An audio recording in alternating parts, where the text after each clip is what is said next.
राम कृष्ण हरी राम कृष्ण हरे राम कृष्ण हरे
आता मंदिरात नका कोणी जाऊ पाया पडा आता नंतर कीर्तन झाल्यावर जा आता कीर्तनामध्ये विक्षेप नका आणू कुठला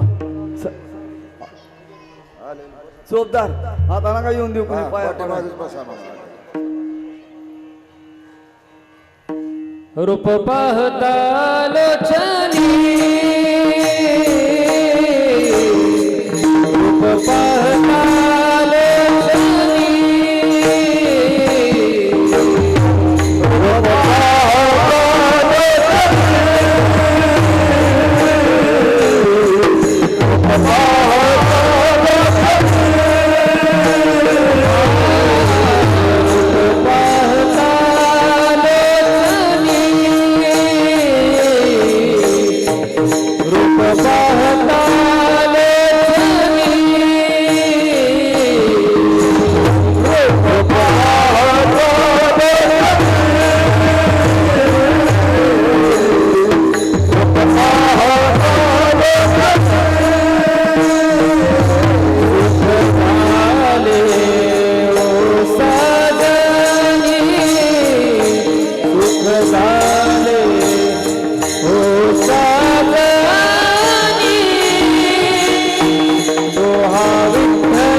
भक्ताची जोडी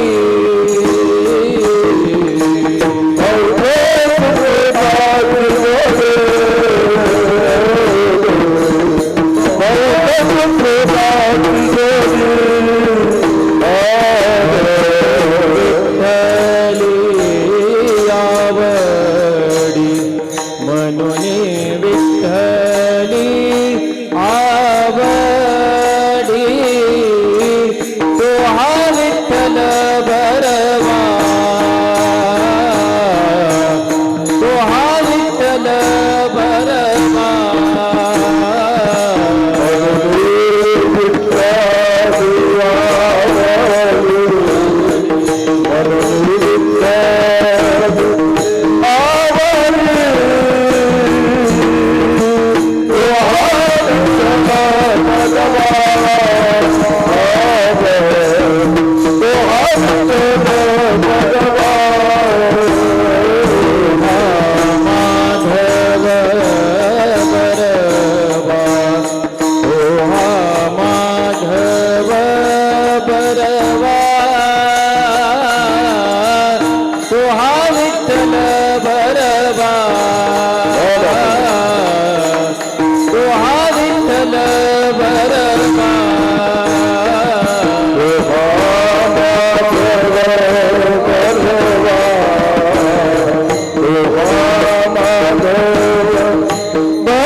समचरण दृष्टी विटेवरी साजी समचरण दृष्टी विटेवरी साजी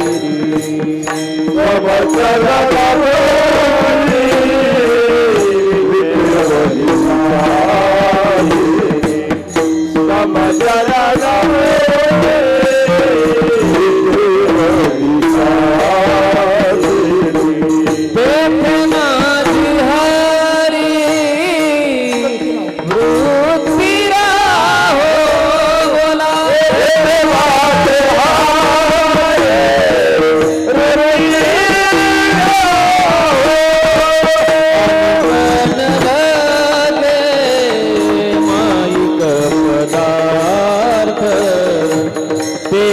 माझे अर्थ नको देवा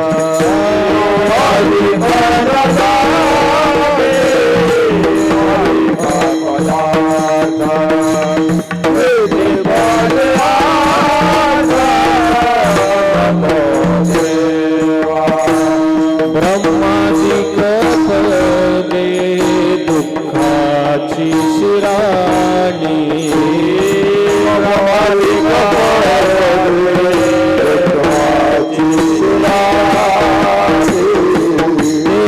दुषित जनी जडो देसी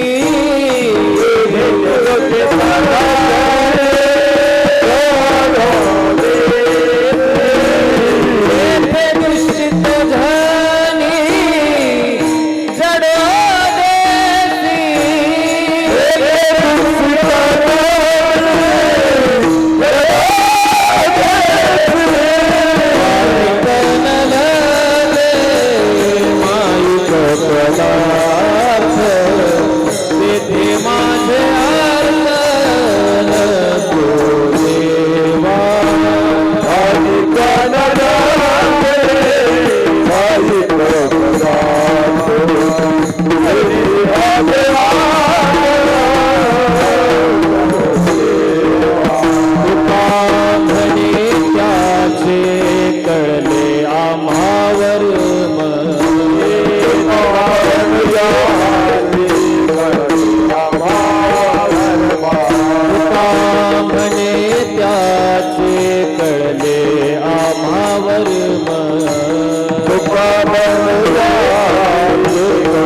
पदार्थ तेथे माझे अर्थ नको देवा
हरिभक्ती पारायण अंबर महाराज कदम त्यांना साथ करतील आबासाहेब मरळ.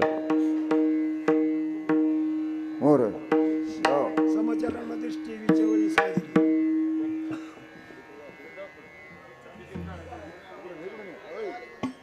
राहू द्या.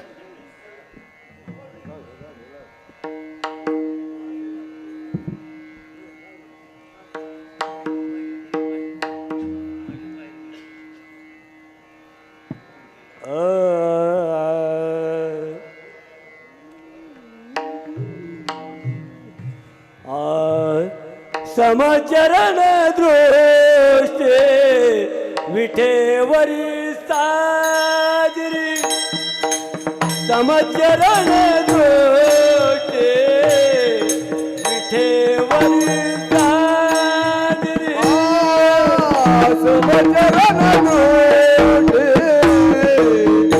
विठेवरी साजरी समचरण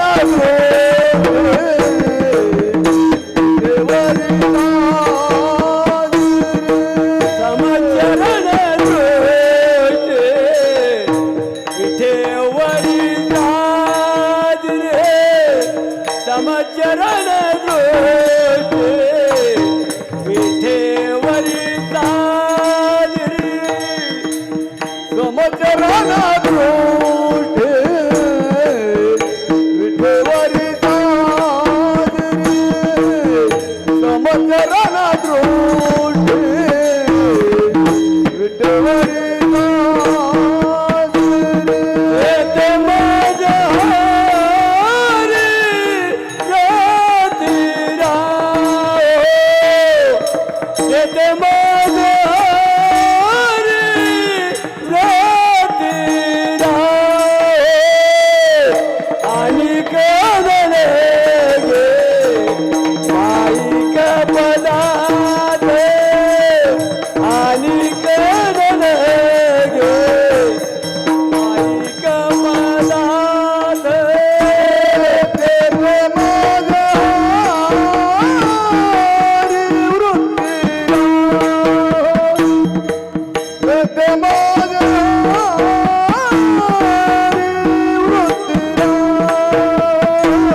समचरण दृष्टी विटेवरी साजिरी तेथे माझी हरी वृत्ती राहो आणिक न लगे माईक पदार्थ तेथे माझे आर्त नको देवा ब्रह्मादिक पदे दुःखाची शिराणी तेथे दुश्चित जनी जडो देसी आणिक न लगे माईक पदार्थ तेथे माझे आर्त नको देवा तुका म्हणे त्याचे कळले आम्हा वर्म जे जे कर्म धर्म नाशिवंत आणिक न लगे माईक पदार्थ तेथे माझे आर्त नको देवा पांडुरंगा करू प्रथम नमन दुसरे चरणा संताचिया त्यांच्या कृपादानी कथेचा विस्तार बाबाजी सद्गुरु दास तुका अतुलित बलधामं हेम शैलाबदेहं धनुजवन कृशानुं ज्ञानिनामाग्रगण्यं सकल गुण निधानं वानरानामधीशं रघुपति प्रिय भक्तं वातजातं नमामि आता हृदय हे आपुले चौफाडुनिया भले वरी बैसौ पाऊले श्री गुरूंची आदिनाथे नमचिंद्रहा मचिंद्रेण च गोरक्षः गोरक्षेण गहिनी च निवृत्तिश्च गहिनीनां निवृत्तिनोपदिष्टश्च ज्ञानदेवो दयानिधिः ज्ञानदेवेन श्रीजोग एतेभ्यो गुरुभ्यो नमः विठ्ठल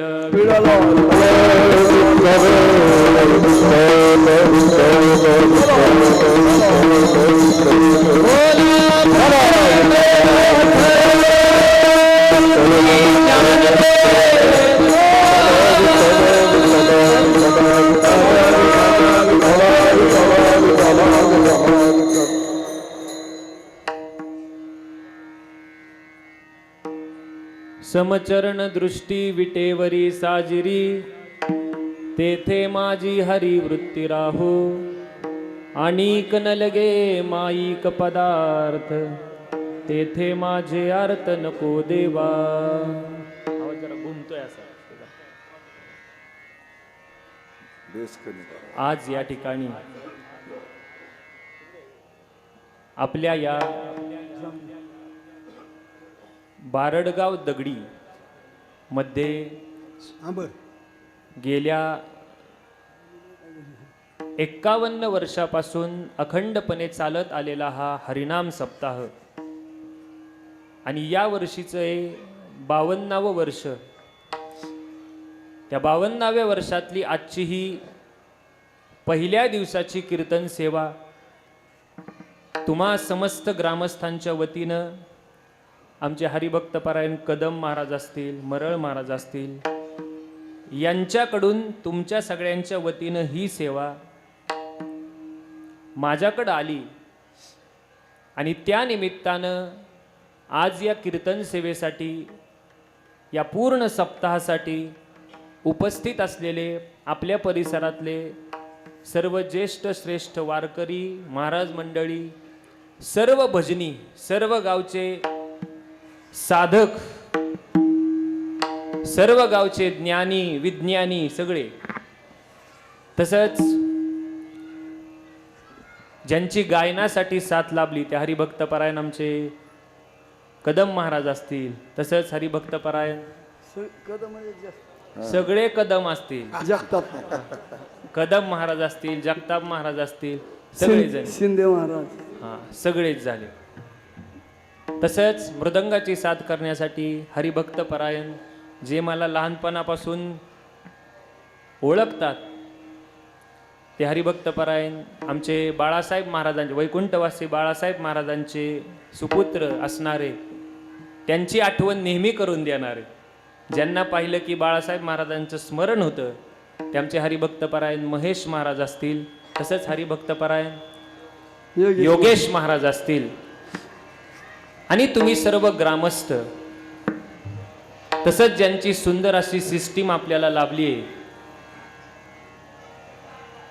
ते विघ्नहर्ता साऊंड सिस्टीम, त्यांची ही सुंदर सिस्टीम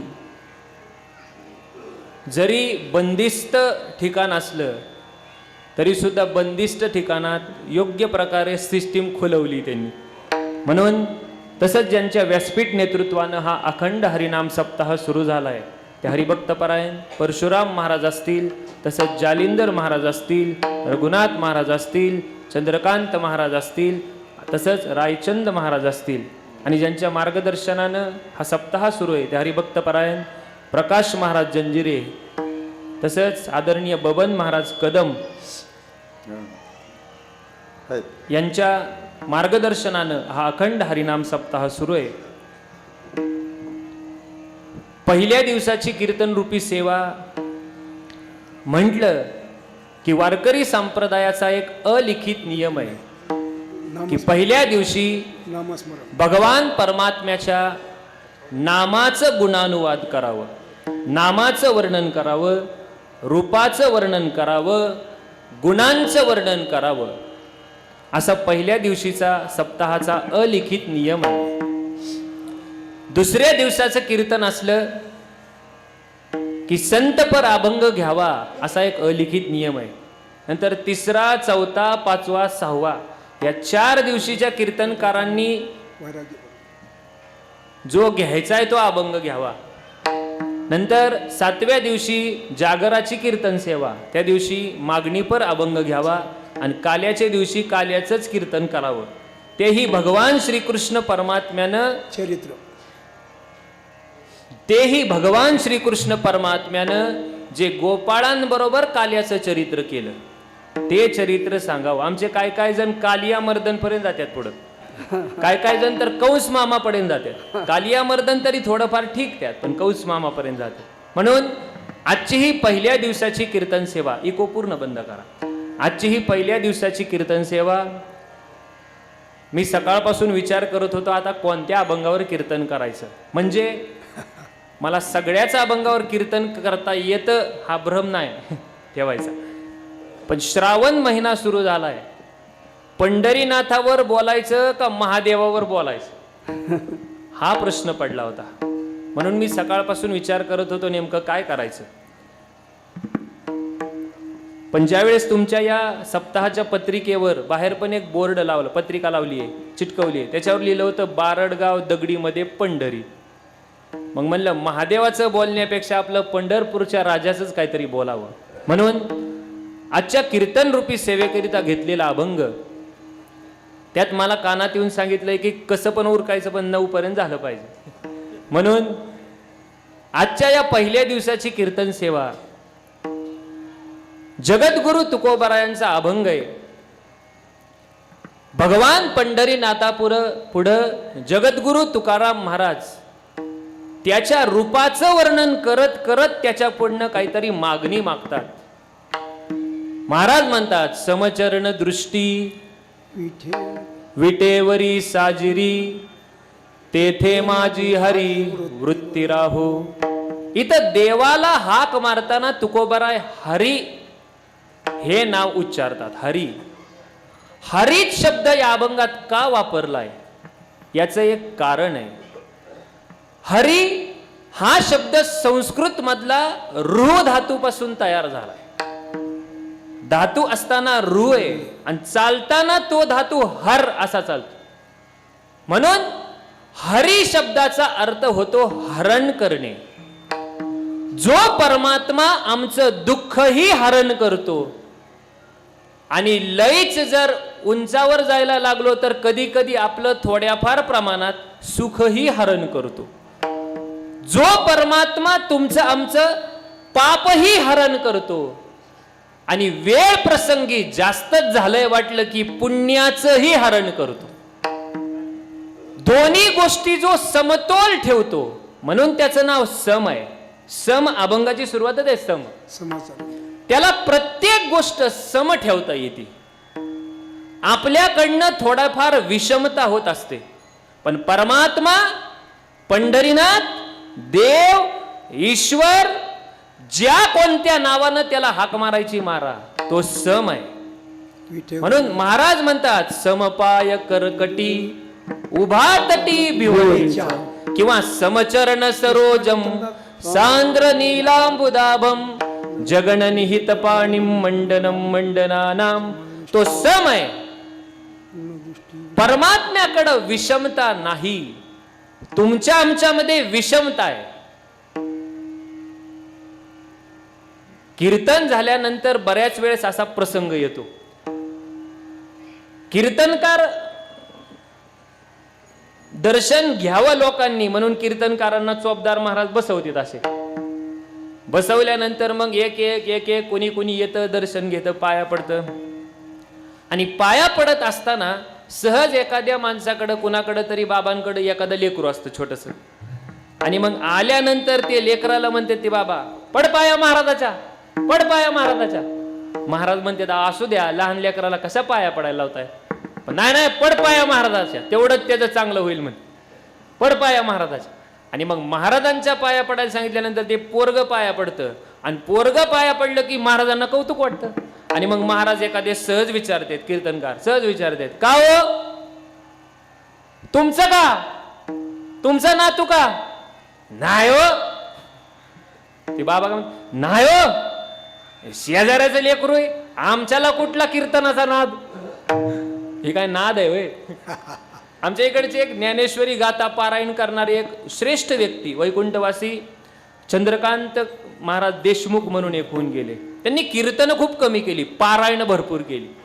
ते नेहमी म्हणायचे माणसं ह्याला नाद का म्हणते हीच कळत नाही.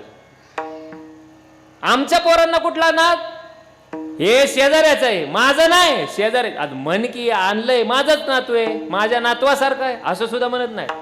आमच्यामध्ये विषमता आहे. हा माझा नाही, माझ्या भावाचा आहे. हा आमच्या गावातला नाही, शेजारच्या गावचा आहे. हा आमच्या तालुक्यातला नाही, शेजारच्या तालुक्यातला आहे. हा आमच्या जिल्ह्यातला नाही, हा आमच्या राज्यातला नाही, नाही हा आमच्या देशातलाच नाही. आमच्यामध्ये विषमता आहे. पण भगवान परमात्मा सम आहे म्हणून हरण करणं हे त्याला जमतं. जो हरण करतो त्याचं नाव हरी आहे. आणि ज्याचं नाव हरी आहे त्याला पुण्य असो पाप असो, सुख असो दुःख असो, समप्रमाणात ठेवता येत. मी नेहमी सांगत असतो की दोन भाऊ होते. आवाज थोडा कमी करा अजून. दोन भाऊ होते. एक भाऊ नोकरी करायचा आणि दुसरा भाऊ शेती करायचा. नोकरी करणारा भाऊ बरोबर संध्याकाळी 5 वाजता घरी यायचा. आणि जो शेतातला राबणारा भाऊ आहे, शेती करणारा भाऊ आहे, त्याला 6-7 वाजायचे घरी यायला. एक दिवशी काय झालं, दोघांना एक एक लेकरू. एक दिवशी काय झालं, जो भाऊ नोकरी करून येतो तो भाऊ घरी आला, त्यानं फ्रेश वगैरे झाला आणि बाहेर सहज अंगणामध्ये खुर्ची टाकली आणि खुर्चीवर बसला निवांत. दोघांचीही लेकरं समोर अंगणामध्ये खेळत होती. जो नोकरी करतो जो बसलाय त्याचं पोरग पण खेळत होतं आणि जो रानात गेलाय त्याचं पोरगही खेळत होतं. दोघं पोरं खेळतायत. थोड्या वेळानं काय झालं, जो भाऊ रानातनं आता घरी येणार, शेतातनं घरी येणार, त्यानं विचार केला जाता जाता लेकरांना काहीतरी खायला घेऊन जाऊ. तिथं ऊस आला होता चांगला कडेनं. ऊस आलेला पाहिला, त्याने एक ऊस मोडला, बाहेर रस्त्यावर आणला, गुडघ्यावर असा 2 तुकडे केले. परत त्याचे 2-2 असे एवढ्या टिपर, आपल्या टिपरत म्हणते म्हणजे अशी 2 ऊसाची टिपर त्यानं घेतली हातात. दोघा पोरांना 2. आणि घेतल्यानंतर घरी आला आणि घरी आल्याबरोबर आता चित्र डोळ्यापुढे आणा. जो भाऊ खुर्ची टाकून अंगणात बसलाय तो तिथं समोर आहे. 2 पोरं मध्ये खेळतात, याचंही पोरग खेळताय त्याचंही पोरग खेळताय. आणि इकडून रानात ना आलेला, शेतात ना आलेला आणि येताना दोघा लेकरांसाठी ऊस घेऊन आलेला भाऊ इकडून आला. येता येता दोन्ही पोरांनी पाहिलं, त्याचं पोरग आवाज द्यायला लागलं, पप्पा आले पप्पा आले पप्पा आले. ते दुसरं म्हणायला लागलं काका आले काका आले काका आले. दोघही पोरं धावत यायला लागली. आणि धावत येताना पाहिलं की ह्याला प्रश्न पडला, उजव्या हातात नेमका जो ऊस आहे तो वरच्या बाजूचा आहे शेंड्याकडचा, आणि डाव्या हातातला ऊस मुळाकडचा आहे. आपल्या लेकराला काहीही झालं तरी मुळाकडचाच मिळावा अशी कुठल्या बापाला वाटत नाही हो. त्याच्या मनात विचार आला की या हातात नेमका शेंट्याकडचा ऊस आहे, या हातात मुळाकडचा आहे, आणि नेमकं भावाचं लेकरू इकडच्या बाजूने येत होतं, डाव्या बाजूने. दोघंही पळत आले आणि ह्यानं आयडिया केली, ह्यानं विचार केला, म्हणे इकडे बघा इकडे बघा इकडे बघा. त्यानं विचार केला, या या या लेकरांनो तुमच्यासाठी खाऊ आणलाय म्हणला. अशी तिडी टाकली. तिडी टाकल्याबरोबर समोर खुर्चीवर बसलेला भाऊ ताडकन उठून उभा राहिला. उभा राहिल्यानंतर तो म्हणला, दादा हॉलमध्ये ये घरात. हॉलमध्ये बोलवलं आणि हॉलमध्ये बोलवल्यावर हा म्हणला, का रे काय एवढ्या लगबगीने बोलवलं मला? आपण आता म्हणला वेगवेगळं राहिलेलं चांगलं. ते म्हणलं का एवढं चांगलं चाललंय, भांडण नाही तंटा नाही, विशेष म्हणजे दोघाच्या बायका बिगर भांडण करता घरात राहतात एका, कशामुळे वेगळं राहायचं? त्यानं एकच उत्तर दिलं, दादा जोपर्यंत हातात तिडी पडली तवर वेगळं राहिलेलं बरं, मनात तिडी पडल्यावर परत वेगळं होणं अवघड आहे. विठ्ठल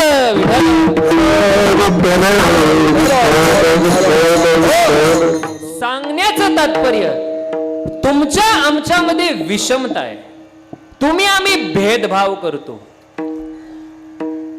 म्हणून भगवान परमात्म्याची समता, तो सम आहे, त्याची सगळ्यांकडे पाहण्याची दृष्टी समान आहे, तुकोबाराय म्हणतात. त्याचं वागणं समान आहे. या अभंगाच्या सुरुवातीला जगद्गुरु तुकोबाराय दोन गोष्टी सांगतायत. महाराज म्हणतात त्या परमात्म्याची समचरण, नंतर दृष्टी. सम हा शब्द दोन्हीकडे जुळवायचा. त्याची दृष्टीही सम आहे, त्याचे चरणही सम आहे. आता याच्या पुढे जाऊ का? याच्या पुढे जायचं का? ज्याचं पाहणं जसं आहे तसंच ज्याचं चालणं आहे. आपण पाहतो तिरकन, चालतो सरळ. कधी कधी पाहतो सरळ, चालतो तिरकन. पण भगवान परमात्म्यामध्ये त्याचं बघणंही पाहणंही समय आणि त्याचं चालणंही समय. कळलं का इथपर्यंत? याच्या पुढं ऐका. दृष्टी हे ज्ञानाचं प्रतीक आहे आणि चालणं चरण हे क्रियेचं प्रतीक आहे. ज्याची दृष्टी जशी आहे तशीच ज्याची क्रिया आहे, म्हणून त्याला सम म्हणतात. भगवान परमात्मा सम आहे.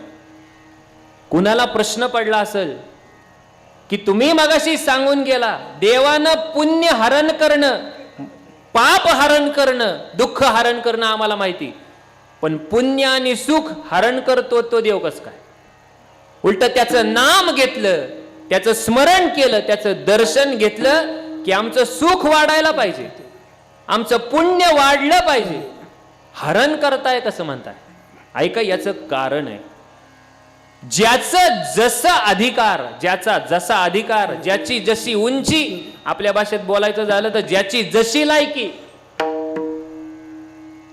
तसं त्याला हळूहळू सुखाचा भार देणं हे ज्याला जमतं तोच सम राहू शकतो. विठ्ठल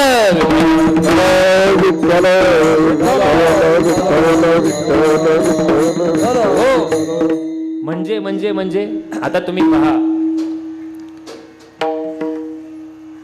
घरात एखादं छोटं लेकरू तुमचं पहिलीला जातंय, पहिलीला, इथला आवाज द्या थोडा, तिकडचा कमी का, पहिलीला लेकरू जातंय तुमचं. पहिलीला जाणारं पोरग पप्पाकडे सहज म्हणतं, पप्पा खाऊला पैसे द्या. मग पप्पा काय करतेत? 100ची नोट काढतेत. असं करतेत का? नाही, 1 रुपयाचं 1 नाणं घेतेत, असं जिभेवर लावतेत, कपाळाला चिटकवतेत. आमचे आजोबा मला तसं करायचे म्हणजे लहानपणी 1 रुपयाची 1 नाणं असं जिभेला लावतेत आणि कपाळाला चिटकवतेत. मग आम्ही ते काढून घ्यायचो आणि जायचं खाऊ आणायला. लहान पहिलीत जाणारं लेकरू जर खाऊला पैसे मागतंय त्यावेळेस त्याचे वडील त्याला मोठी नोट देत नाहीत. त्याला किती रुपयाचा डॉलर देतात? 1 रुपयाचा डॉलर देते. पुढं ते पोरग 2री 3री 4थी पर्यंत गेलं, ते म्हणलं पप्पा खाऊला पैसे द्या. पप्पा जास्त मोठा डॉलर देत नाही, एकचा देत नाहीत. आता 5 रुपयाचा डॉलर, नाही तर आत्ताच्या काळात 10चा डॉलर, नाही तर 10ची नोट देते. बरोबर आहे ना? तेवढी देते.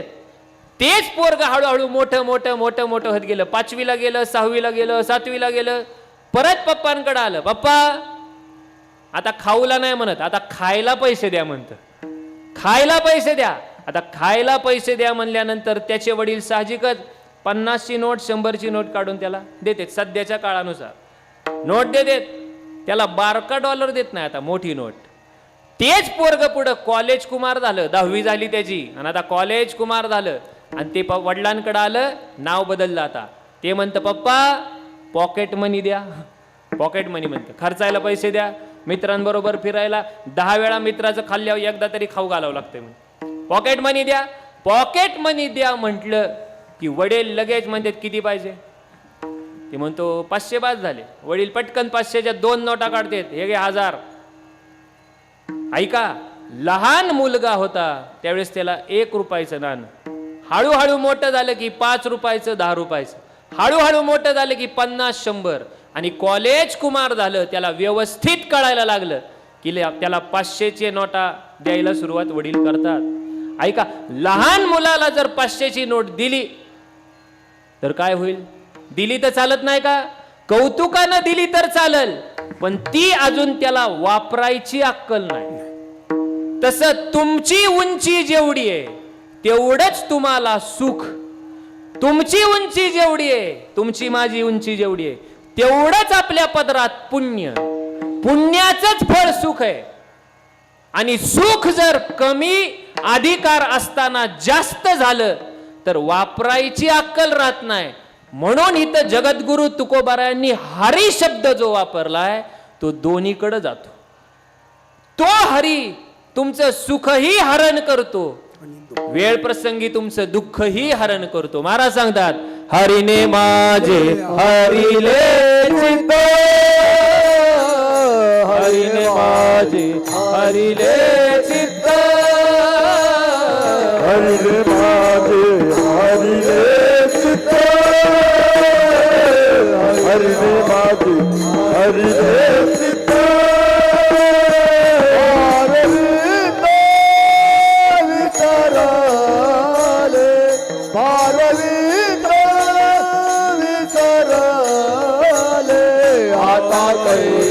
जाऊ घरा,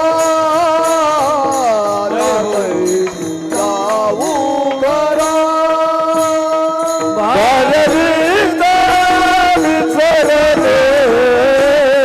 विसरले, भारवीत विसरले. आता काही जाऊ घरा, जाऊ घरा.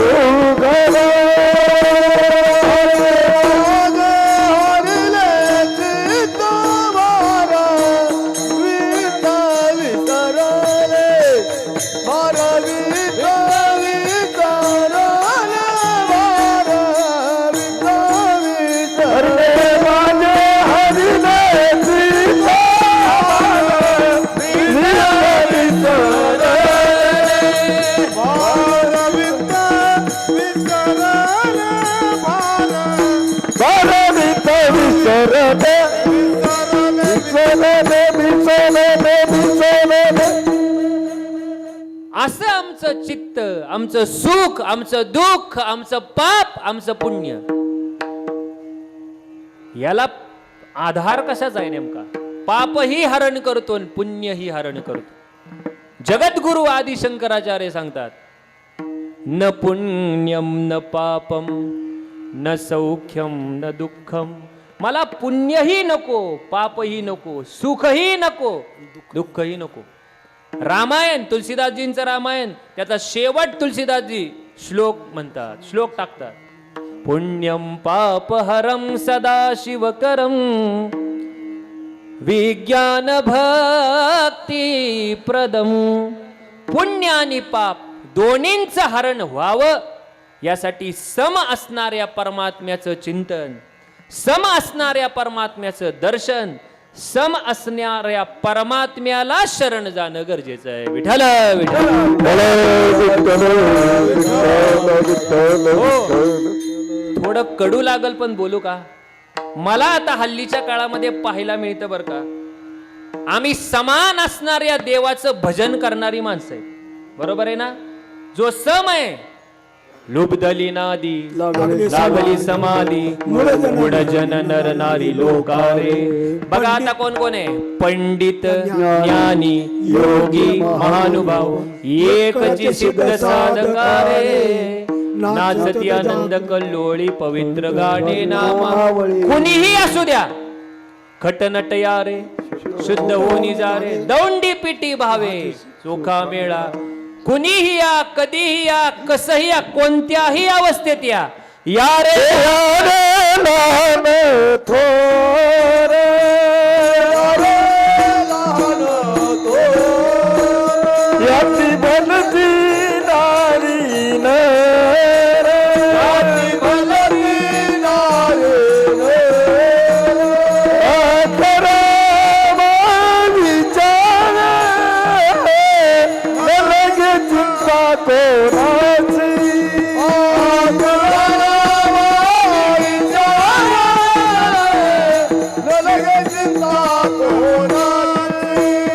यारे यारे नान थोर, याची बनती नारी नर. करावा विचार नलगे चिंता कोणाची. यारे यारे लहान थोर, याची बनती नारी नर.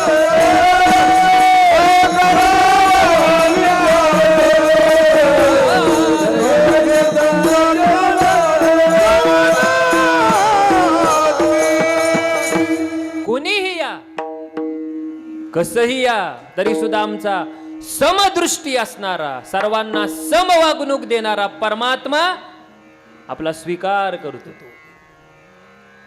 आता ऐका, मला नेहमी प्रश्न पडतो, कधी कधी कुठं कुठं गेलं ना, आपला देव जर सम बघतोय सगळ्यांकडं, तर त्या देवाच्या भजन करणाऱ्यांमध्ये अजून समता कशी आली नाही?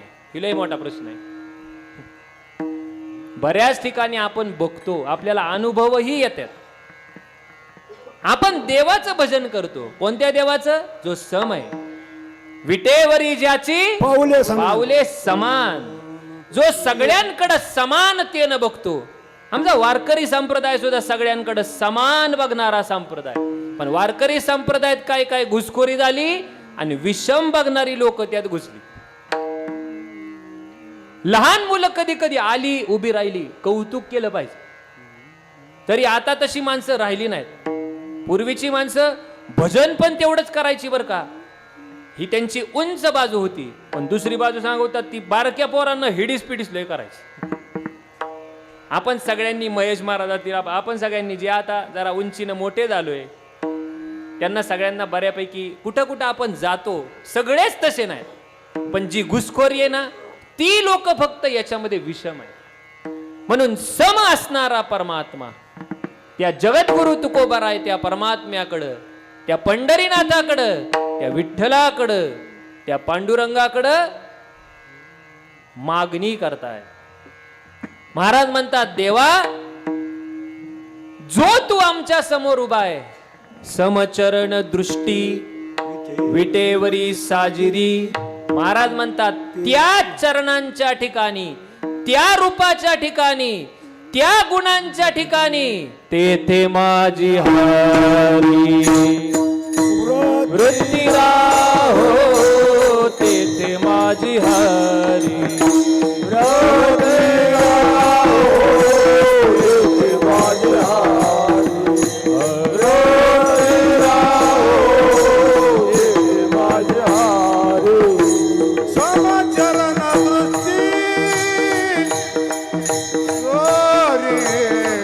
चरण दृष्टी उभे विठेवर, समचरण दृष्टी विठेवरी साजिरी, समचरण दृष्टी विठेवरी साजिरी.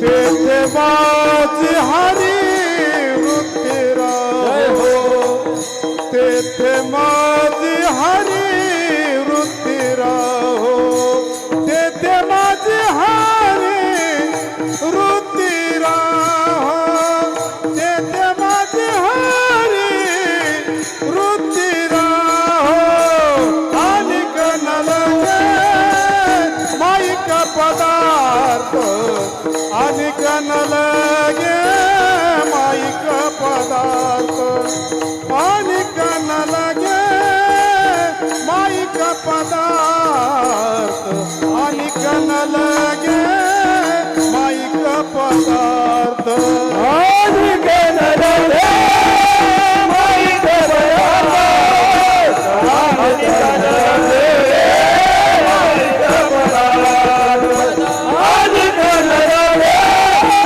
माईक पदार्थ आणि कनलगे माईक पदार्थ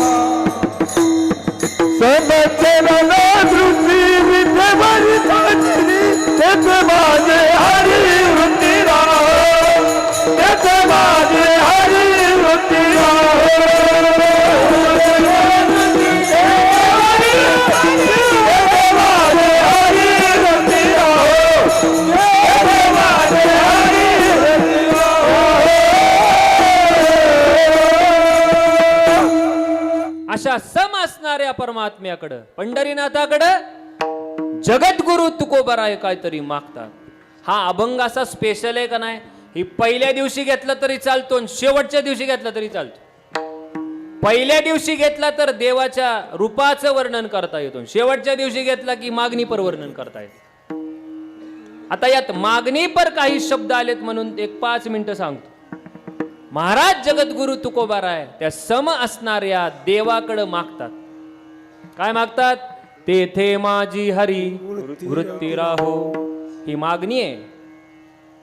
पहिला प्रश्न आहे, मी नेहमी सांगतो, मागावं का मागू नये? मागितलं पाहिजे देवाकडं का मागितलं नाही पाहिजे? मागितलं पाहिजे, हा, मागितलं पाहिजे. मागितलं पाहिजे. मग संत तर म्हणतात काही न मागे कोणाशी, तुकोबाराय म्हणतात तोची आवडे देवाची. जो कोणालाच काही न मागत नाहीत तो देवाला आवडतो. ऐका, जवळजवळ जगद्गुरु तुकोबारायांच्या बाबतीत विचार केला तर तुकोबारायांचे 400-450 अभंग मागणारेच आहेत. आणि ते अभंग मागणारे असताना सुद्धा जगद्गुरु तुकोबाराय काही अभंगात मागू नये असं सांगतात. काही मागणे हे काही मागणे अमानुषित काही मागणे अमानुषित काही मागणे अमानुषित काही मागणे अमानुषित वडिला चिरता जनाताचे वडिला चिरता जनाताचे काही मागणे अमानुषित काही मागणे अमानुषित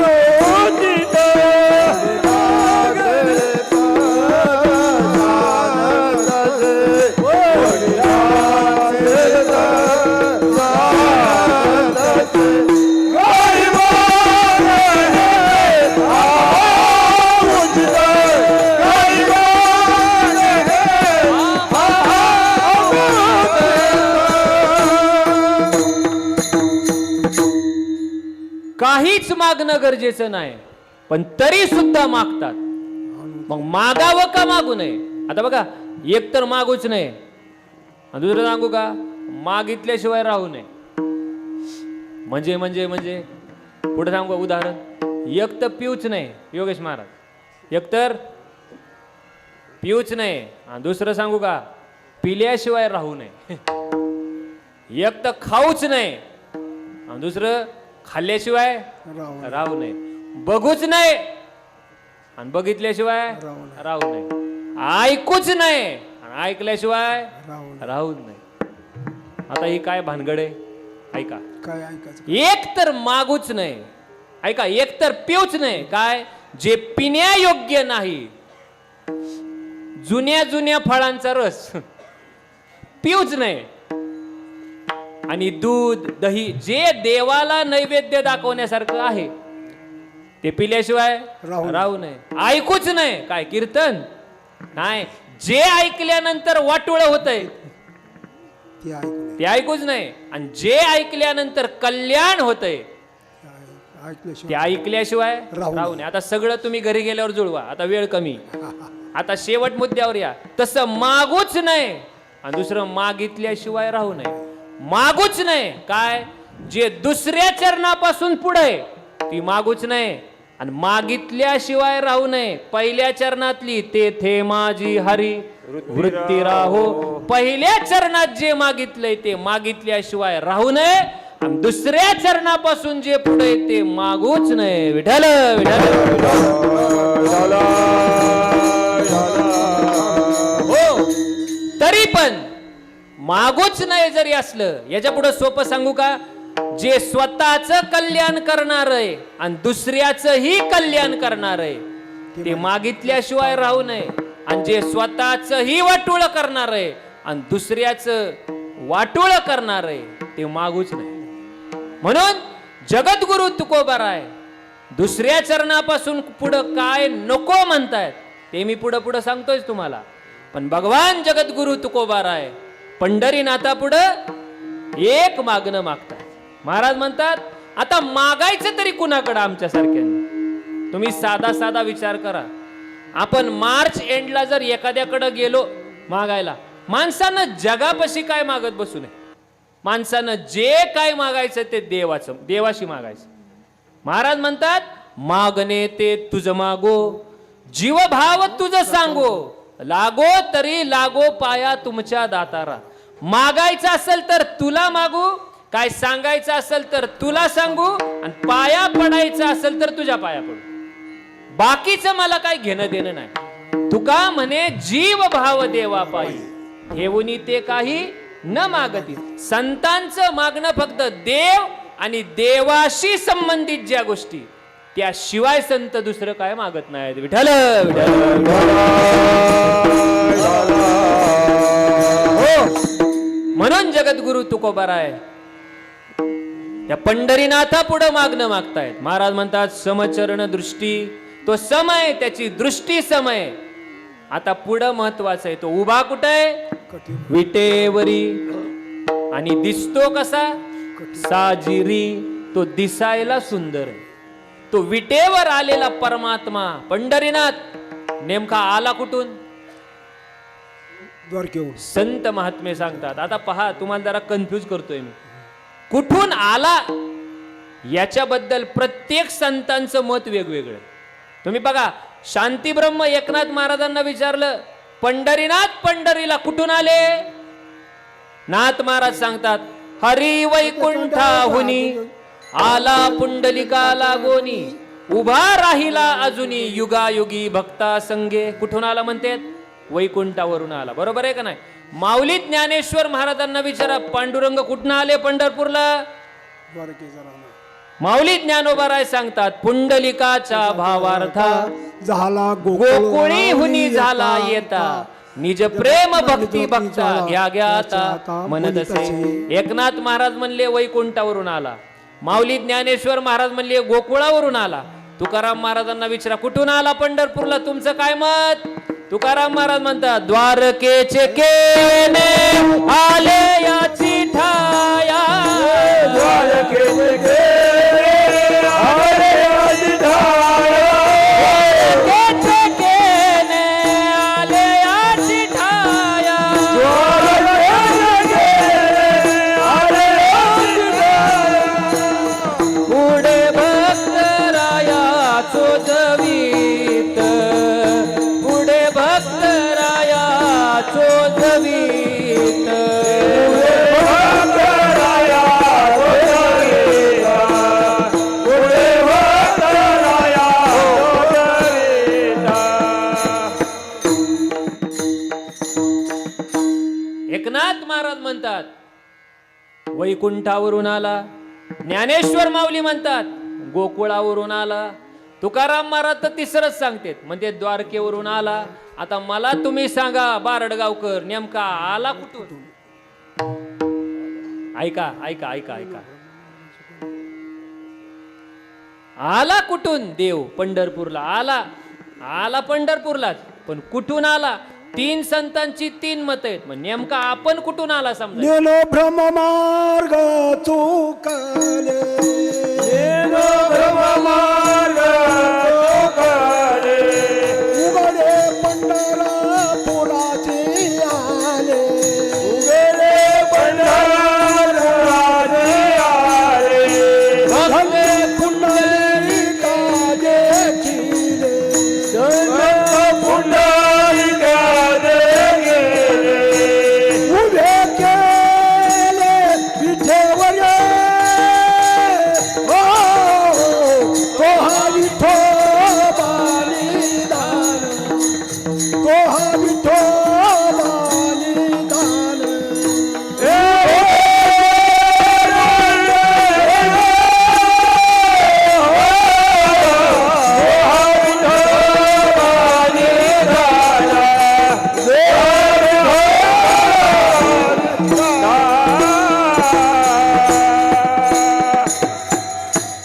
माऊली ज्ञानोबाराय सांगतात, नेनो ब्रह्म मार्ग चुकले, उघडे पंढरपूर. पंढरपूरला आला, पण आला कुठून ही प्रश्न आहे. तिघांची 3 उत्तर आहे. मग नेमका आला कुठून? मी काय म्हणतोय, सोपं सोपं आता मी काय म्हणतोय, कुठून आला, काय करायचंय, कीर्तनाच्या टायमिंगला बारडगावला आला ना, सोपं सोपं आहे. आता ऐका, कुठून आला? आता इथं येताना कुणी राशीन मार्गे येतं, कुणी त्या खेडकडनं येतं, अजून तिसरा मार्ग कुठला आहे? हा, कुणी भांबोऱ्याकडनं येतं. प्रत्येकाचे येण्याचे मार्ग जरी वेगळे असतील तरी जिथं यायचंय ते ठिकाण काय? विठ्ठल रुक्मिणी मंदिर बारडगाव आहे का नाही? कुठून आला याच्यापेक्षा कुणासाठी आला हे महत्वाचं आहे, कुठं आला हे महत्वाचं आहे. आता 3 संतांची प्रमाण परत बघा. कुठून आला वेगवेगळं सांगतात, पण कुठं आला आणि कुणासाठी आला एकच उत्तर आहे, पुंडलिकासाठी. नाथ महाराज सांगतात, हरी वैकुंठाहुनी आला पुंडलिका लागोनी, पुंडलिक रायांसाठी आला. माऊली ज्ञानोबाराय सांगतात, गोकुळीहुनी झाला येता, पण कोणासाठी? पुंडलिकाच्या भावार्था, पुंडलिकासाठी आला. आणि तुकोबाराय म्हणतात, द्वारकेचे केने आले याची ठाया, द्वारकेवरून आला, पण कोणासाठी? पुढे भक्तराया चोजवीत, भक्तराज पुंडलिक रायांसाठी आला. म्हणजे कुठून आला याच्यापेक्षा कुणासाठी आला हे महत्वाचं आहे. आणि उभे राहिल्यानंतर, उभे राहिले म्हणले नाहीत, माऊली ज्ञानोबाराय सांगतात, महाराजांनी प्रमाण दिले, उभे केले विटेवरी. उभे राहिले विटेवरी नाही, उभे केले. पुंडलिक रायांनी वीट टाकली आणि मी आई वडिलांची सेवा करतोय म्हणून सांगितलं, या विटेवर उभा राहा. आणि तो विटेवर असणारा परमात्मा, जसं माऊली ज्ञानोबारांच्या काही ओव्या आहेत, तुम्ही पहा. गाय दूध कोणासाठी देते? गाय गाय वासरा करता. नक्की का? नक्की का? का डेअरीवाल्यासाठी? हा, नको बाबा महाराज, डेअरीचं नाव बी काढू नका, लय भीती वाटते आता. गाय दूध कोणासाठी देते? वासरासाठी. मुख्य दूध कोणासाठी देते? वासरासाठी दूध देते. बर, वासरासाठी जर गाय दूध देते, वासराची भूक किती लिटरची मला माहित नाही, तुम्ही सांगा. वासराची भूक किती लिटरची साधारण? 1 लिटर. हा, 1 लिटर अंदाजे धरायचं सरासरी. हा, 1 लिटर वासरू दूध पित. बर, वासरासाठी गाय दूध देती. वासराची भूक जर 1 लिटरची, मग तिनं 10 लिटर दूध कशाला द्यायचं? तिला कळतच नाही, आहे का नाही? माऊली ज्ञानोबाराय सांगतात, वत्साचे निवोरसे दुबते होय घरोतिसे, झाले पांडवाचे निमिषे जगदोत्तर. वासरासाठी गाय दूध देते. दुसरं सांगितलं, पाऊस जो पडतो ना, तो पाऊस कुणासाठी पडतो? कोणासाठी? तुमच्या आमच्यासाठी. आम्ही वरडून वरडून आता सरकारला शिव्या द्यायला लागलो तरी पाऊस पडत. आता सरकारवरनं आम्ही देवाला शिव्या द्यायच्या मार्गावर आहे, 1 पाय मंदिरात ठेवूनच आहे. आम्ही बरेच जण सप्ताहात पाऊस पडावा म्हणून आलोय. बरोबर आहे का नाही? पाऊस कुणासाठी पडतो? माऊली ज्ञानोबाराय सांगतात, पाऊस चातकासाठी पडतो. चातकाची एक कणिवे मेघू पाणी असी धावे, तेने चराचर आगवे निवाले की पा. चातकासाठी का पाऊस पडतो याचं एकमेव कारण आहे, चातक हा पावसाशी अनन्य आहे. तुम्ही आम्ही पावसाशी अनन्य नाही. आम्ही पावसावरच राहू शकत नाही. आम्ही जर पाऊस नाही पडला तर नदीत जिथं पाणी असेल तिथनं पाईपलाईन बोर घेतो. आम्ही पर्यायी मार्ग हुडकतो. चातक कधी पर्यायी मार्ग हुडकत नाही. वरचा टिपका घेतो. आणि विषमता परमार्थात करणारी लोक पर्यायी मार्ग हुडकणारेच आले. जे अनन्य आहेत त्यांच्यामध्ये विषमता नाही. बोलण्यासारखं लय आता मला प्रमाण यायला लागली, पण मी आवरतोय स्वतःला. मला 9 वाजायची भीती वाटते. चातकासाठी पाऊस पडतो का तर चातक त्याच्यासाठी अनन्य. चातकाची हाक ऐकली. चातक इकडचं तिकडचं पाणी पित नाही, पावसाची वाट बघतो. आणि त्याची तहान सुद्धा किती हो, 2-4 थेंब आपले पाणी तोंडात पडले, घशात गेले की तो सुखावतो. महाराज जोपर्यंत पाऊस पडत नाही तोपर्यंत चातक वर चोच करून मोठमोठ्याने ओरडत राहतो. आपल्या इकडे त्याला पावसाबी म्हणते. पावशी ओरडत राहतो. नाही पाऊस पडला तर घसा कोरडा पडून मरतो. पण हिकडचं तिकडचं बिस्लेरी असली तरी उंट बिस्लेरीचं पाणी पिल, पण चातक नाही पित. विठ्ठल विठ्ठल. हे उंट का म्हणलो? बिस्लेरीची जाहिरात ती उंट पाणी पिते होती, दाखवलं ना त्यांनी टीव्हीला. बिस्लेरीची जाहिरात का? हा, उंट पाणी पिल पण चातक पाणी पित नाही. चातक हा अनन्य, तो फक्त पावसाचं पाणी पितो. म्हणून पाऊस पडतो चातकासाठी.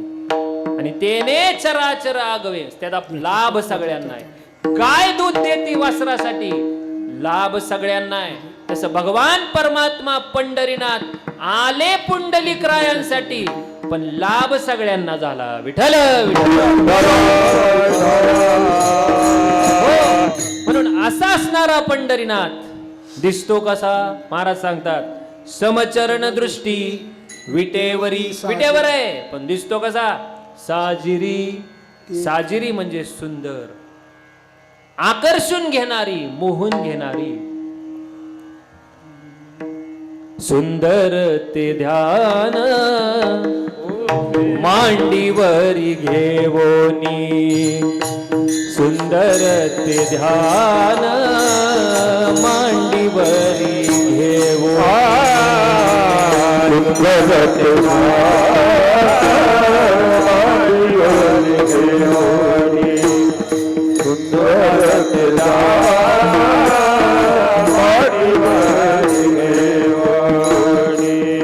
कौसल्या जननी गीती गाय, कौसल्या जननी गीती गाय. सुंदर ते ध्यान नंदाचे अंगणी, सुंदर ते ध्यान नंदाचे अंगणी. कौसल्या जननी गीती गाय, कौसल्या जननी गीती गाय. सुंदर ते ध्यान नंदाचे अंगणी, सुंदर ते ध्यान नंदाचे.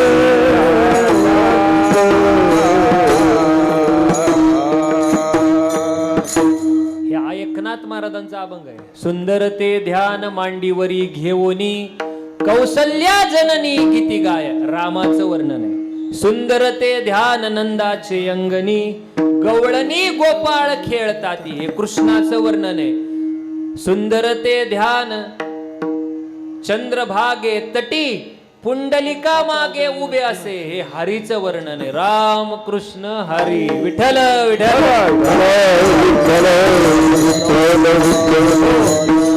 दिसतो कसा? माऊली ज्ञानोबा सुद्धा सांगतात,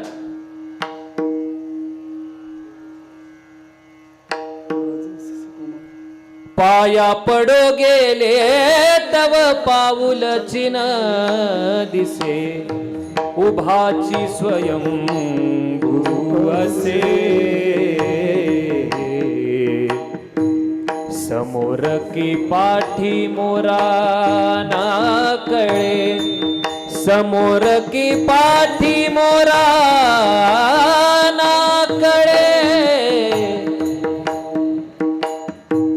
ठकची पडिले कैसे,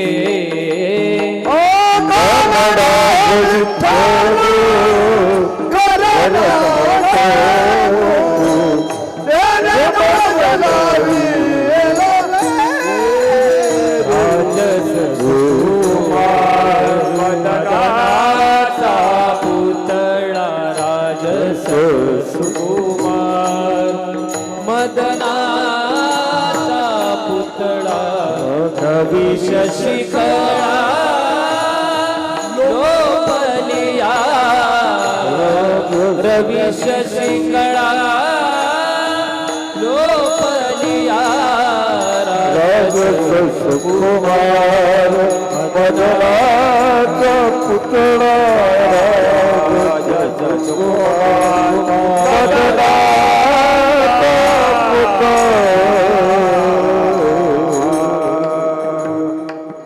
सांगण्याचं तात्पर्य तो सुंदर आहे.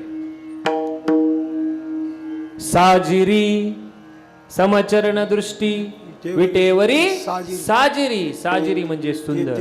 तो सुंदर आहे. किती सुंदर आहे. देखिला डोळा बैसला मनी तोची वदनी उच्चारी. वळून पाहिलं तरी सुद्धा परत परत पाहावं वाटतं. तिकडे तोंड केलं पाहता तुझे मुख सुखावले सुख, पाहता तुझे मुख सुखावले सुख, पाहता तुझे मुख सुखावले सुख, पाहता तुझे मुख सुखावले सुख. डोळ्याची भूक नवजे माझ्या, डोळ्याची भूक नवजे माझ्या, डोळ्याची भूक नवजे माझ्या, डोळ्याची भूक नवजे माझ्या.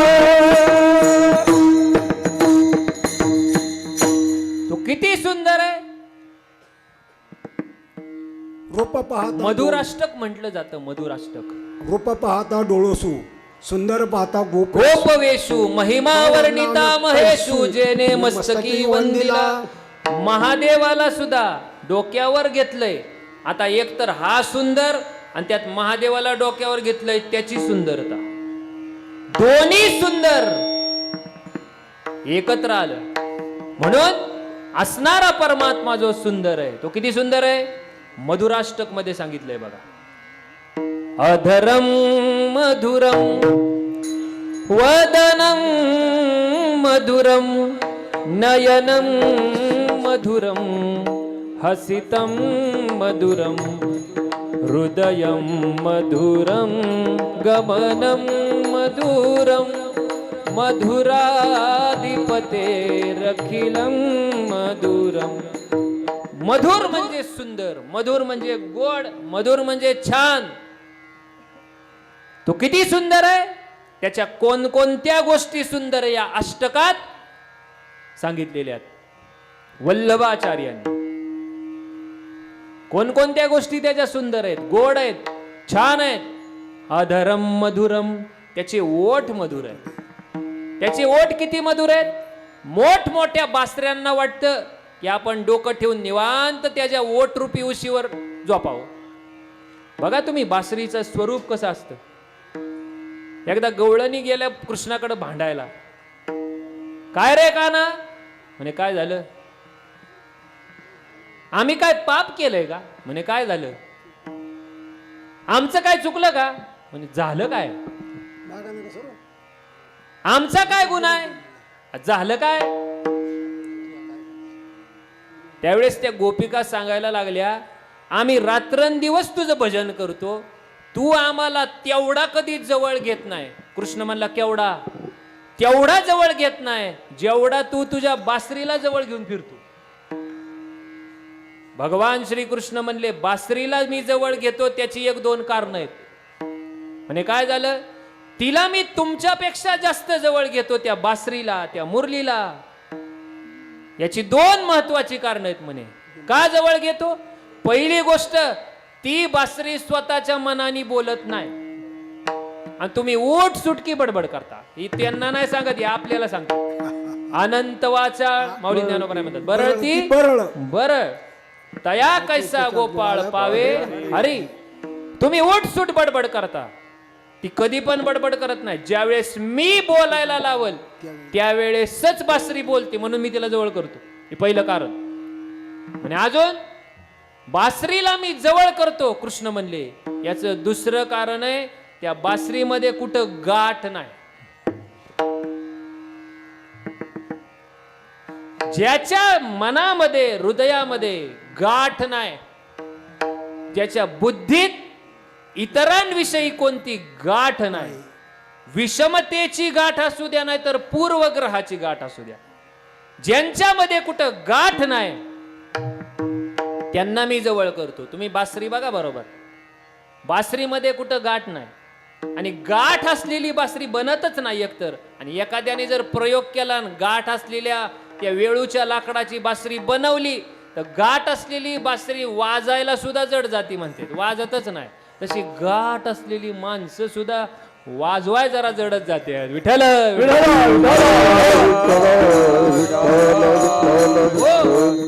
महाराज म्हणतात, प्रत्येक गोष्टीची गाठ ज्या वेळेस सुटते, त्या बासरीत कुठं गाठ नाही आणि ती स्वतःच्या मनानं बोलत नाही, म्हणून मी तिला जवळ घेतली. आणि मग अशी असणारी बासरी बघा, तिला किती सुख आहे मोठं. ही ओठ म्हणजे जणू काय भगवान श्रीकृष्णाचे ओठ म्हणजे जणू काय उशी, आणि त्या उशीवर ती बासरी निवांत डोकं ठेवती स्वतःच. आणि भगवान श्रीकृष्ण वाजवायच्या वेळेस बरोबर तिला असं आडवं करते आणि या ओठ रूपी उशीवरती बासरी स्वतःच डोकं ठेवती. आणि ते जे भगवान श्रीकृष्ण ज्या त्या होल जे असते स्वर व्यवस्थित निघावेत म्हणून ते बोट जे फिरवतात ना, त्याच्यावरून जणू काही त्या बासरीनं भगवान श्रीकृष्ण परमात्म्यांच्या ओठ रूपी उशीवर डोकं ठेवलंय आणि श्रीकृष्ण परमात्मा ती जे पाय दाबतात. किती सुंदर चित्र आहे. अधरम मधुरम, अशा ओठांचं स्मरण जरी केलं, अशा ओठांचं पान जरी करायला मिळालं, नवे नवे अशा ओठांमध्ये परमात्म्याच्या मुखामध्ये घास गायला मिळाला तरी सुद्धा आपलं अहोभाग्य आहे. अधरम मधुरम, त्याचे ओठ मधुर आहे. वदनम मधुरम, त्याचा चेहरा सुंदर आहे, सुंदर आहे, मधुर आहे. चेहरा किती सुंदर आहे. कानोपात्र आईसाहेबांना पाहिल्या बरोबर चरणावर स्वतःचे प्राण लीन केले, इतका सुंदर. वदनम मधुरम.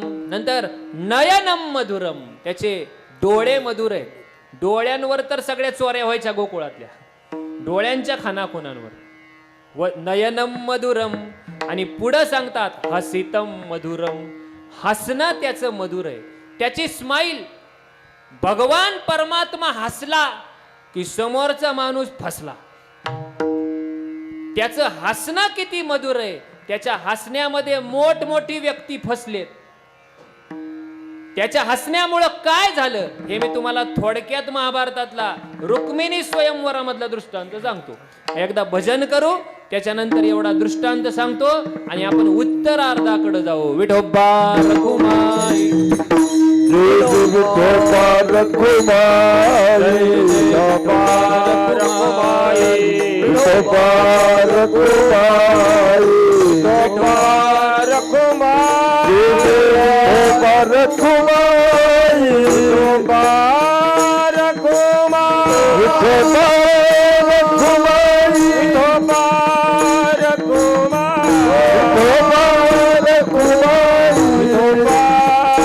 रखुमाई, विठोबा रखुमाई, विठोबा रखुमाई, विठोबा रखुमाई, विठोबा रखुमाई, कुंडली कवचाई, विठोबा रखुमाई, विठोबा रखुमाई.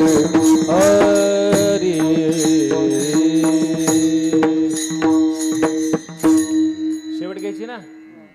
समचरण दृष्टी विटेवरी साजिरी, तेथे माझी हरी वृत्ती राहो विठ्ठल विठ्ठल हो, त्याचे ओठ मधुर आहेत, त्याचे डोळे मधुर आहेत, अधरम मधुरम, त्याचा चेहरा मधुर आहे, वदनम मधुरम नयनम मधुरम, आणि आता हसितम मधुरम, त्याचं हसणं सुद्धा किती सुंदर आहे. तो हसला की समोरचा फसला. आता ऐका,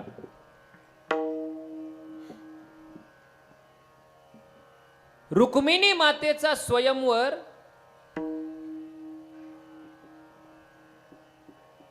शिशुपाळाशी ठरवला गेला. विवाह शिशुपाळाला. माझी रुक्मिणी शिशुपाळाला द्यायची. रुक्मांगद राजाची मुलगी रुक्मिणी है ना. वडिलांची इच्छा नाहीये की आयऱ्या गैऱ्याला माझी रुक्मिणी द्यायची, पण भाऊ काय ऐकायला तयारच नाही. रुक्मागत. आणि त्यानं विचार केला की माझी रुक्मिणी स्वार्थासाठी आपला स्वार्थ साधल जर माझी रुक्मिणी माझी बहीण शिशुपाळाला दिली तर. आणि ज्या वेळेस रुक्मिणी मातेला कळलं की माझा विवाह माझ्या भावाच्या हट्टापायी शिशुपाळाशी ठरवलाय, त्यावेळेस रुक्मिणी आईसाहेबांनी भगवान श्रीकृष्णाला एक पत्र लिहिलं. पत्र लिहिलं. सुदैव याच्या पुढे सांगू का, प्रेम पत्र लिहिलं. आताच्या पत्रांवानी पत्र नव्हतं ते पवित्र प्रेमाचं प्रतीक, भक्तीने भरलेलं प्रेम, भक्तियुक्त अंतःकरणा लिहिलेलं ते प्रेम पत्र. महाराज किती पवित्र असेल की श्रीमद भागवत ग्रंथामध्ये छापून आलंय. तुम्ही कधी प्रसंग आला तर पहा. आले. रुक्मिणी आईसाहेबांनी लिहिलं, श्रुत्वा गुणान भुवन सुंदर शृण्वताम ते.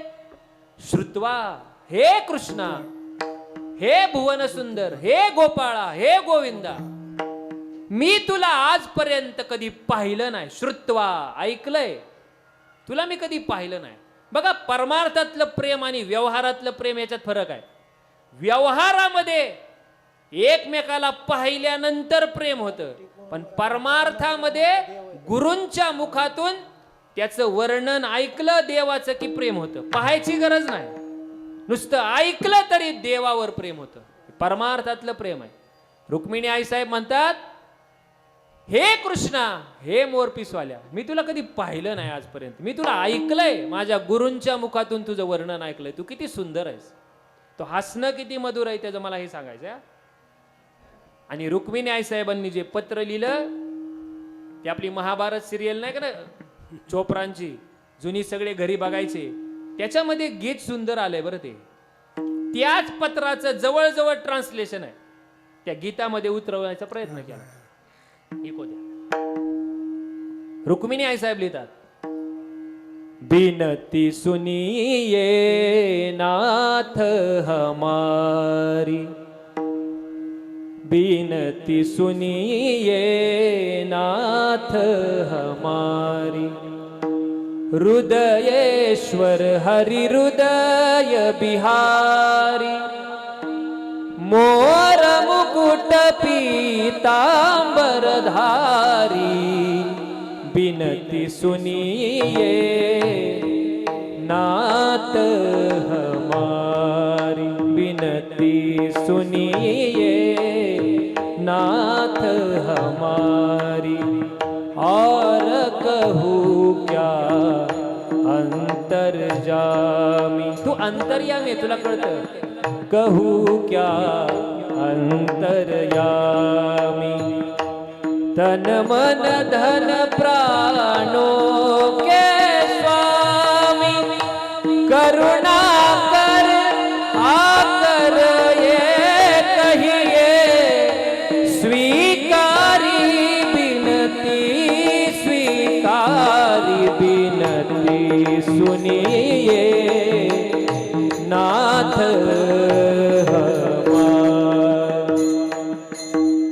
हे नाथ, हे कृष्णा, मी तुम्हाला कधी पाहिलं नाही. आणि ते पत्र दिलं सुदेव ब्राह्मणांकडे. आणि सुदेव ब्राह्मणांना सांगितलं, कृपया माझी एक विनंती आहे तुम्हाला, हे कृष्ण, माझ्या हे पत्र माझ्या प्राण सख्यापर्यंत पोहोचवा. आणि आई साहेबांनी हे सुद्धा लिहिलं होतं पत्रात की मी आता विवाहाच्या अगोदर शिशुपालांची पूजा करण्यासाठी जाणार आहे. आपल्या गावामध्ये देवीचं या मंदिर. कौंडण्यपुरामध्ये जे भवानी मातेचं मंदिर आहे, देवीचं मंदिर आहे, तिथं मी पूजेसाठी येणार आहे. पत्ता सुद्धा सांगितला मला, तिथं येऊन घेऊन जा. आणि मग पूजा करण्यासाठी रुक्मिणी आईसाहेब त्या भवानी मातेच्या देवीच्या मंदिरापाशी गेल्या. आरती ओवाळली, देवीला हार घातला, फुलं वाहिली. सुदेव ब्राह्मणांचं पत्र तिकडं पोहोचलं महाराज. पोहोचल्यानंतर भगवान श्रीकृष्ण परमात्म्यांनी पत्र वाचलं. प्रेम तर कुणी पण करतं जगात, पण नुसतं ऐकण्यावरून जिनं माझ्यावर विश्वास ठेवून मला पती रूपात मनोमन वरलय, तिच्यासाठी मी जायला पाहिजे. देवानं विचार केला कृष्णानं, आणि भगवान श्रीकृष्णांनी त्यांच्या दारुक नावाच्या सारथ्याला हाक मारली. दारुक, भगवान श्रीकृष्णाला रथाच्या सारथ्याचं नाव दारुक. दारुकला हाक मारली, दारुक रतान रथ तयार करा, स्पेशल गुलाबाची फुलं लावा म्हणे. का तर रुक्मिणीला आणण्यासाठी जायचंय म्हणे. दारुक म्हणले देवा आज लय स्पेशल दिसतंय. म्हणले हो, तू रथ सजवतोपर्यंत मी मेकअप करून येतो. भगवान श्रीकृष्ण परमात्म्यांनी महादेवाची प्रार्थना केली, हे भोले बाबा जरा भस्म पाठवा म्हणे, पावडर लावायची. पॉन्ड्सचा कारखाना अजून सुरू झाला नव्हता. भस्म लावलं. सावळा असणारा भगवान श्रीकृष्ण आता पांढरा शुभ्र दिसायला लागला. पांढरा होणं वेगळं आणि गोरं होणं वेगळं. पांढरे दिसायला लागले. गोर ओरिजिनल असतंय, पांढरं थापून थापून केलं जात. भगवान श्रीकृष्ण परमात्मा सावळेत. पण आता नवरी आणायची म्हणल्यानंतर भगवान श्रीकृष्ण परमात्म्यांनी भस्म लावला अंगाला, सुंदर मुकुट घातला सोन्याचा, पंचांगावर घेतला, एक सुंदर असं सवळं नेसलं, मस्त सुंदर पिवळ्या कलरचं पितांबर नेसला. आणि रुक्मिणी आईसाहेबांना आणायला भगवान श्रीकृष्ण परमात्मा निघाले. तोपर्यंत तिकडे रुक्मिणी आईसाहेबांनी भगवान देवी मातेची पूजा केली. आता ऐका बरं का, कुणी कुणी म्हणू शकता आता हे असला आम्ही बी करू शकतो का, याला उत्तर सांगतोय. आता ऐका, ही महत्वाचं ऐका, मी विराम द्यायला चाललोय. काय झालं, ज्याला ज्याला वाटतंय पळून जायचं त्यांनी हे पथ्य पाळायचे. पहिले पळून जाणं सोपं आहे, पण नियमसार पळून जाणं अवघड आहे. भवानी मातेच्या मंदिरामध्ये रुक्मिणी आईसाहेब गेल्या आणि भवानी मातेची पूजा केली आणि स्तुती गायली. जय जय गिरीवर राज किशोरी, जय महेश मुख चंद्र चकोरी. आणि ज्यावेळेस पूजा केली त्यावेळेस परिणाम काय झाला प्रार्थनेत लिहिलंय, विनय प्रेम बस भई भवानी, खसी माल मूर्ती मुस्कानी. दोन गोष्टी घडल्या. देवीची पूजा केली, कृष्ण न्यायला येते, शिशुपाळाला पती म्हणून मी स्वीकार करत नाही, मनोमन मी त्या श्रीकृष्णाला पती म्हणून स्वीकार केलंय. तुझी परवानगी आहे का, मी तुला फुल वाहते, हार वाहते. त्यावेळेस दोन गोष्टी घडल्या. पहिली, ही पथ्य आहेत पळून जाणाऱ्यासाठी. पहिली घटना घडली, खसी माल,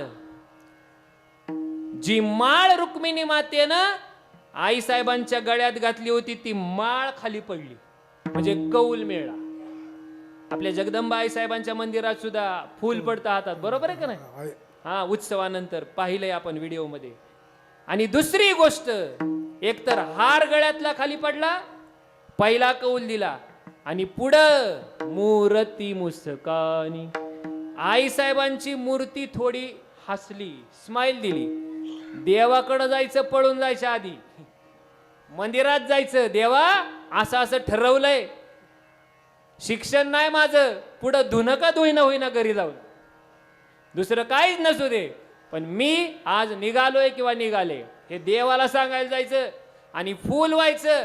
फूल वाहिल्यानंतर ते फूल जर खाली पडलं आणि दुसरी गोष्ट मूर्तीने जर स्माइल दिली तर निघायचं, नाही तर जी मित्र पळून न्यायला आणले त्यांना घेऊन नीट घरी जायचं. हे नियम आहेत, हे ज्याला जमलं. नाहीतर कृष्णाचं चरित्र असंच चालवायला कुणी बी चालवल, पण काही नियमसार जर पाहिलं तर प्रत्येक चरित्र करत असताना काही ना काही गोष्टी स्पेशल आहेत. आणि मग देव आले, आणि आल्यानंतर देवानं फक्त रुक्मिणी आईसाहेबांना कुणी निहू नये, मोरपिसवाल्याचं काय खरं नाही, म्हणून सगळ्यांनी शिशुपाळानं विशेष मोठं सैनिकांचं एक कड रचून ठेवलं होतं. कधी पण येऊ शकतो. देव आल्याबरोबर रथाचा लगाम ओढला त्या दारुकनं, रथ थांबला, आणि रथ थांबल्यानंतर दारुकनं पाहिलं, देवा आता कसं काय ह्याच्यात आज जायचं, एवढा कडक पहार आहे, रुक्मिणीला न्यायचं कसं. त्यावेळेस देवानं सांगितलं, दारुक तू टेन्शन घेऊ नको, मी सगळं बघतो. आता बघा, हसला की समोरचा फसला. भगवान श्रीकृष्ण परमात्मे ताडकन उठून उभे राहिले, आणि उभे राहिल्याबरोबर सगळ्या सैनिकांनी पाहिलं, आला रे, सगळे तयार राहा, सावध राहा, सगळे ओरडायला लागले. आणि भगवान श्रीकृष्ण परमात्म्यानं त्या ओरडणाऱ्या सावध झालेल्या सगळ्या सैनिकांकडे फक्त एकदा नजर टाकली, थोडी स्माईल दिली अशी.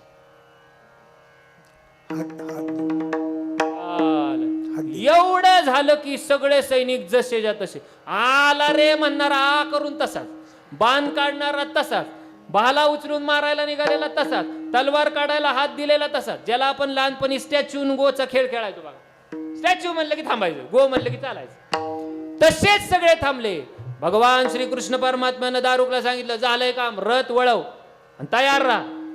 गेले, रुक्मिणी आईसाहेबांना घेतलं, रथात बसवलं, रथ निघून गेला. आणि रथांच्या घोड्याच्या टापांचा आवाज आल्यानंतर सगळे जागे झाले, आणि पाहिलं काहीतरी घडलं वाटतं. म्हणजे काय नाही घडलं, रुक्मिणीला घेऊन गेले.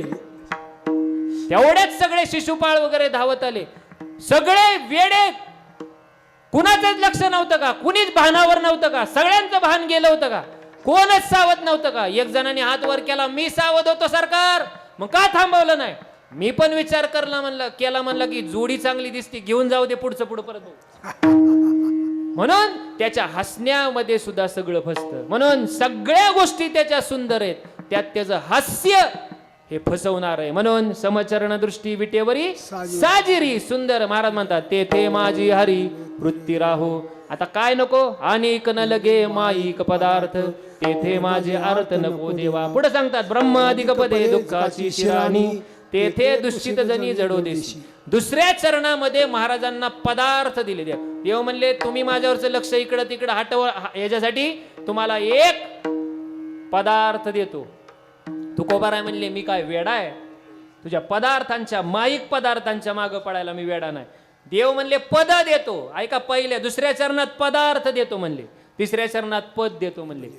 बरोबर आहे का नाही. काय काय जण म्हणतात की आता ग्रामपंचायतीला अजिबात वळून सुद्धा बघायचं नाही, आपल्याला इंटरेस्ट नाही म्हणतात. म्हणजे ह्यांना ग्रामपंचायतला इंटरेस्ट संपला, आता आमदारकीला उभं राहायचं, असा अर्थ होऊ शकतो. तसं तुकोबारायांना पदार्थाचं आमिष दाखवलं, आणि नंतर पदांचं. महाराज म्हणतात, इंद्र पदाधिक भोग, भोग नव्हे तो भोग. म्हणले का नको म्हणताय, याचं कारण जगद्गुरु तुकोबाराय सांगतात, तुका म्हणे त्याचे करले आमारण, तुका म्हणे त्याचे करले आमारण,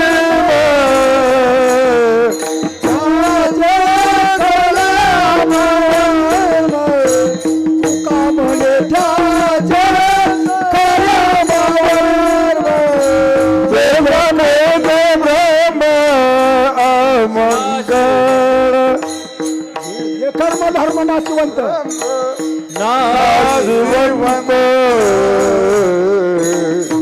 अनिक न लागे माईक पदार्थ, अनिक न लागे माईक पदार्थ.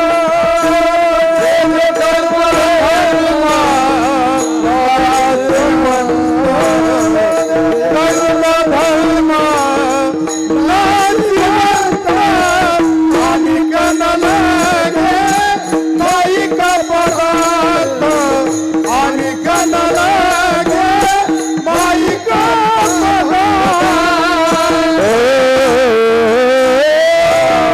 ज्ञानेश्वर माऊली, माऊली ज्ञानेश्वर माऊली, ज्ञानराज माऊली तुकाराम जय जय ज्ञानेश्वर माऊली ज्ञानराज माऊली तुकाराम शेवटच्या चरणात जगद्गुरु तुकोबाराय सांगतात पदही नको पदार्थही नको. याचं कारण तुका म्हणे त्याचे कळले आम्हा वर्म जे जे कर्म धर्म नाशिवल. वर्म कळलं की सगळं साधलं बघा. आता तुम्ही भोजन करायला जर एखाद्या पाहुण्याच्या घरी गेलाय, समजा पाहुण्याच्या घरी गेल्यानंतर तुम्ही भोजन करायला बसला, पंचपक्वान्नाचं जेवण आहे, आवडते पदार्थ आहेत सगळे. आता पहिला घास मोडला, खिरीत बुडवला, आता खीरच खाऊ पहिल्यांदा, खिरीत बुडवला आणि तोंडात घास घालणार तेवढ्यात एक जण कानात येऊन म्हणला, एक घास जर तोंडात घातला तर जाग्यावर मरताल. म्हणजे त्याने विचारलं काय झालं. तुम्हाला जे पंचपक्वान्नाचं जेवण लय प्रेमानं वाढलंय त्या सगळ्या पदार्थांमध्ये विष कालवलं. मी नाही बोलत, माऊली ज्ञानोबा सांग. विषे रांदिली रस सोय जय जेवणारा ठावी होय ते तो ताटकी सांडूनी जाय जाया पडती. अन्न पदार्थांमध्ये विष आहे हे कळल्यानंतर आवडीचे पदार्थ आहेत तरी खाईल का माणूस नाही का, तर त्याचं वर्म कळलं ते विषारी आहे म्हणून. तसं पद आणि पदार्थ तुकोबाराय म्हणतात मला वर्म कळलं, काही जरी असलं तरी ते नाशिवंत आहेत म्हणून एकच दे तेथे माझी हरी वृत्ती राहो, बाकी कोणत्याच गोष्टी नको असं जगद्गुरु तुकोबाराय या अभंगात म्हणतात. तर असो आजची झालेली ही कीर्तन सेवा पंढरीनाथाच्या चरणी भोलेनाथाच्या चरणी समर्पित करतो, सद्गुरूंच्या चरणी समर्पित करतो. सर्वांनी या कीर्तन सेवेला जी सुंदर साथ दिली त्याबद्दल सर्वांच्या चरणावर पुन्हा एकदा नतमस्तक होतो. तुम्हीही सर्वजणांनी 52 वर्षात काय कमवलं असं कोणी विचारलं तर सरळ सांगा, कीर्तन व्यवस्थित बसून व्यवस्थित ऐकणं कमवलं. एवढं जरी झालं आणि ते साधलंय बरं का. म्हणून सगळ्यांच्या चरणावर श्रोत्यांच्या सुद्धा पुन्हा एकदा नतमस्तक होतो. सुंदर अशी सिस्टीम ज्यांची लावली ती विघ्नहर्ता स्पीकर्स यांनाही धन्यवाद देतो. 2 चोपदार महाराज, आयोजक नियोजक सगळ्यांच्या चरणावर नतमस्तक होतो. तसेच ज्यांची दरवर्षी इथं व्हिडिओ शूटिंग असती ते आमचे परममित्र आमचे हरिभक्तपरायण किशोर महाराज असतील, त्यांना सुद्धा धन्यवाद देतो. आणि झालेल्या सेवेला इथंच चाल घ्यायची का घ्यायची का नाही नाही ओके ठीक आहे. आता फक्त आज मी पहिल्या दिवशी पहिल्यांदा आलोय म्हणून एक विनंती करतो. काय करायचं, कीर्तन जर 9ला संपावं अशी प्रत्येकाचा आग्रह आहे. 9ला कीर्तन संपावन आपण प्रसाद घेण्यासाठी बसावं ही जर अपेक्षा असेल तर कीर्तन 6:45ला पंचपदी सुरू झाली पाहिजे. पंचपदी कीर्तनाच्या आधीची 6:45ला सुरू झाली की कीर्तनकारांच्या गळ्यात विना 7ला गेला, मग तुम्ही कीर्तनकारांना डायरेक्ट सांगू शकता हळूच की महाराज विनंती की बरोबर 9ला संपवा, लोक काय परत दम काढत नाही. म्हणून आज पहिला दिवस आहे ठीक आहे, पण उद्यापासून कृपया करून एक गोष्ट करा आणि गावकऱ्यांनी सुद्धा, गायक सुद्धा कसे गायन करतात पहिल्यांदा ऐकायला या, कारण गायन हे एक परमात्म्यापर्यंत पोहोचण्याचं साधन आहे. म्हणून सर्वांना एक विनंती आहे की उद्यापासून सगळ्यांनी बरोबर हरिपाठ संपलेलं ऐकलं, पुंडलिकावर हरिपाठ झालं की 6:45 वाजता इथं येऊन बसा. कृपया सगळ्यांना विनंती आहे. आणि 6:45 नंतर 7 वाजेपर्यंत निवांत पंचपदी चालू द्या. 7 वाजता महाराजांच्या गळ्यात विना गेला, महाराज 9 वाजेपर्यंत उरकणार 100%. म्हणून झालेली सेवा आज इथं सद्गुरूंच्या चरणी भोलेनाथाच्या चरणी सर्वांच्या चरणी समर्पित करतो आणि इथं विराम देतो. जय विठ्ठल जय विठ्ठल